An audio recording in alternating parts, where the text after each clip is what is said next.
Hi, Isa. Hello again. This is Mrs. Bojo again.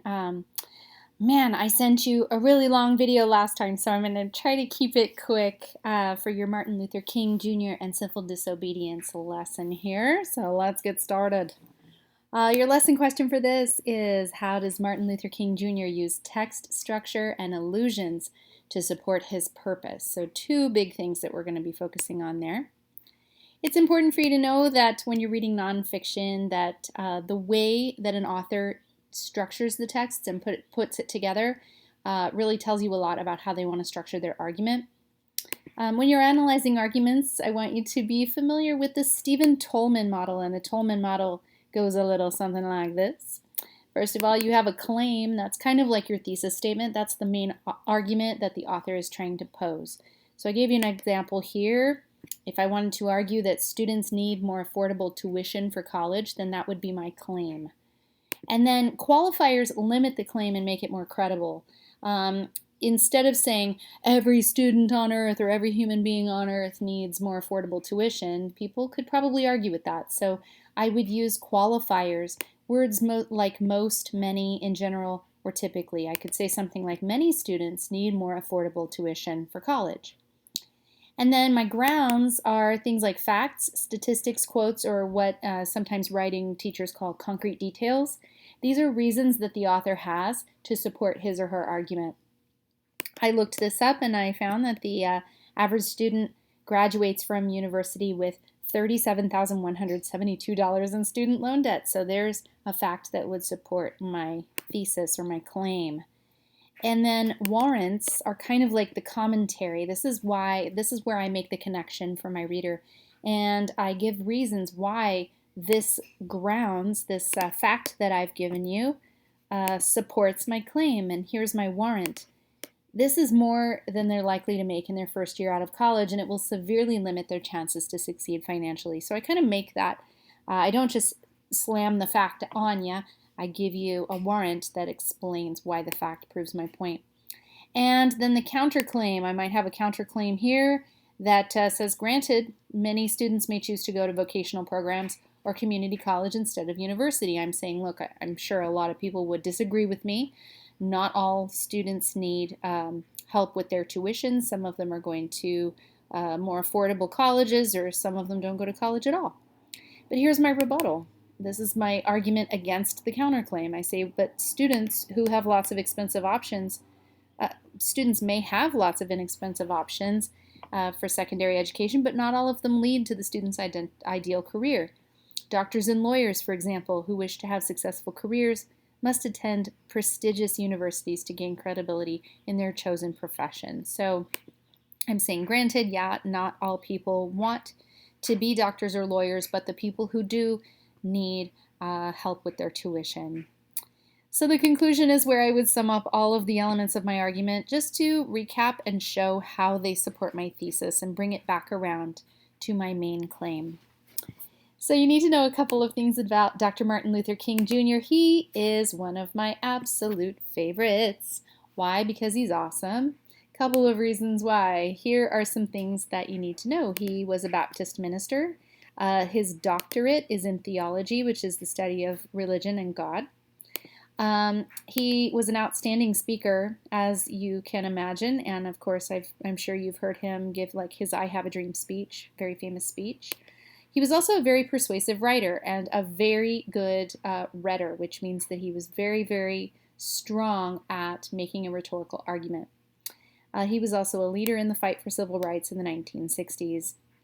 So one very, very famous letter that he wrote was called The Letter from a Birmingham Jail. And he actually did write it when he spent a night in a Birmingham jail in Birmingham, Alabama.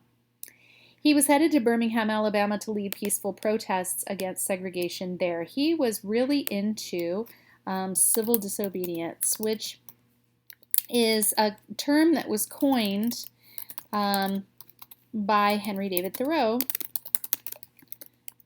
about 100 years before Dr. King was fighting for civil rights. This means basically disobeying a law you find unjust. So when Dr. King saw that there were all these laws that states in the South had to keep blacks from going into places where whites were preferred, for example, restaurants and churches and things like that, he said, this is ridiculous.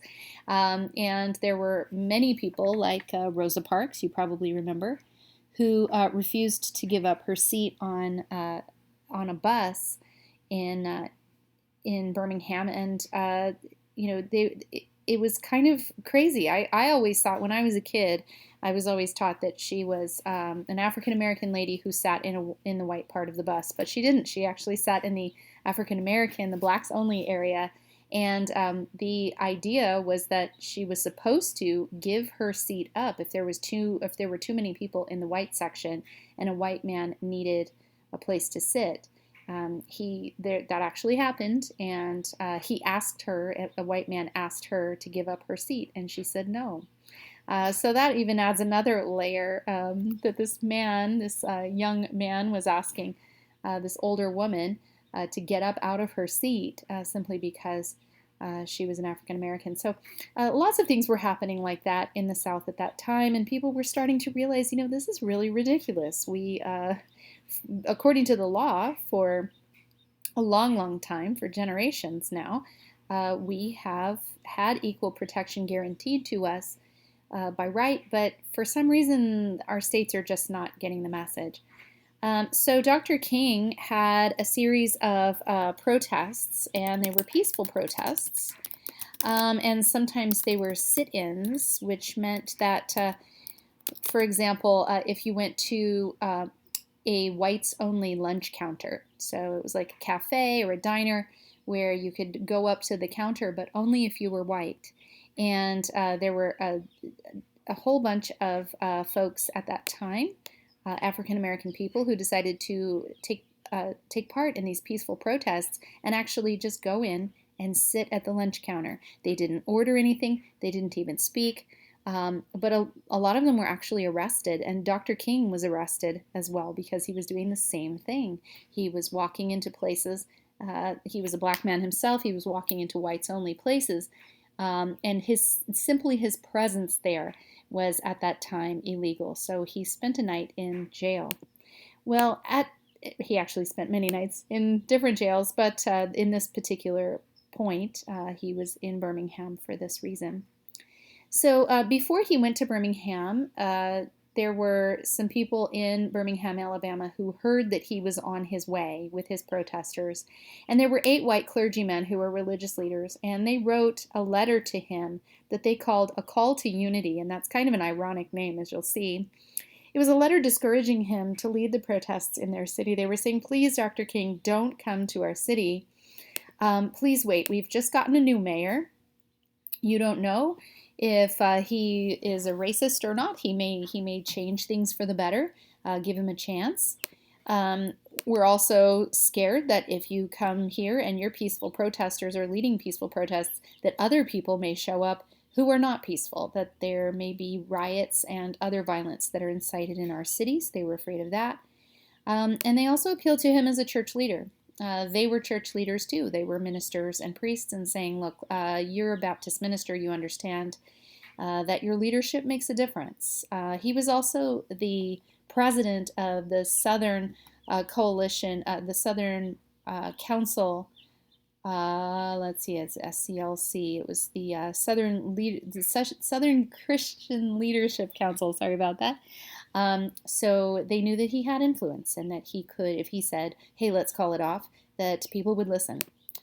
They also wanted him to use the court system to change things instead. They said, well, why don't we just do what the NAACP has been doing and bring court cases against these people? But he was trying to raise awareness. He was trying to show people how ridiculous these laws were in a very quiet, peaceful, but still a way that would really show the stark difference between justice and what was happening then. So Dr. King was arrested for his peaceful protests in Birmingham. While in jail that night, he wrote the letter from a Birmingham jail. It was beautiful, and you will really enjoy reading this. It's one of the most beautiful letters ever written, in my personal opinion. He questioned the logic in it of this letter that these clergymen had written called A Call to Unity. He argued that the protests were effective and they were timely, and that waiting any longer for justice would only worsen the injustice. And he was quoted as saying, justice delayed is justice denied, and that's an important thing for you to remember. He also argued that blaming peaceful protesters for the actions of other people who might be violent and not part of his group is like blaming a robbery victim for having money. It doesn't make sense. So he was appealing to their logic on that. He makes a lot of allusions, and these are references to other texts, traditions, and historical events. When I say, oh my gosh, you are such a Bieber, don't be such a Bieber. Or if I say, if I make a reference to someone being, I don't know, bootylicious or something, you and I would probably know what those things mean because we know who Justin Bieber is, and we've heard Beyonce's music. These would be pop culture allusions, but we can make allusions or references to all kinds of different things. They convey a lot of information quickly, and they help make a connection between you and your reader or your listener. Dr. King used biblical allusions for obvious reasons. He's speaking to other ministers and he's connecting to them. This also adds credibility to what he's saying. He's saying, look, you're not just arguing with me, you're arguing with the Bible. He also used historical allusions here. He mentions Socrates, okay, and he's showing his education. He's showing that he's a very educated man, but he's also using this allusion to make a point. He knows that Socrates was a great classical thinker upon whose ideas a lot of Western thinking was based. So he is appealing to their logic on that end as well. So when you get a chance, I want you to read the letter from a Birmingham jail here.